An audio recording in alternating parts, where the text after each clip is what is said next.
بسم الله الرحمن الرحيم. الحمد لله رب العالمين، والصلاة والسلام على أشرف الأنبياء والمرسلين.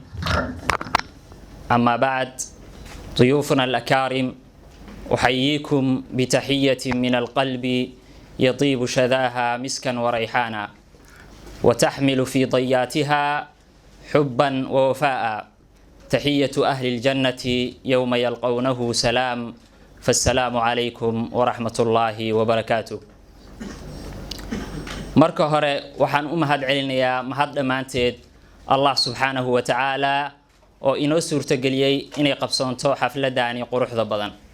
Marka labaad waxaan u mahad celinayaa ka soo qaybgalayaasha oo ay ugu horeeyaan culamaa diinka, ardayda, waalidiinta, odayaasha iyo bahda warbaahinta.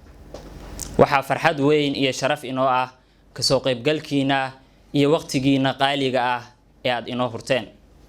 waxaan idin leeyahay soo dhawaada kuni kow jeer, ku soo dhawaada qalbiyo furan, ku soo dhawaada markazu salaam.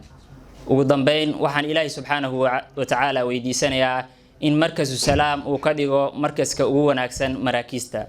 innahu ala dhalika qadir wa bil ijabati jadir. والسلام عليكم ورحمة الله وبركاته.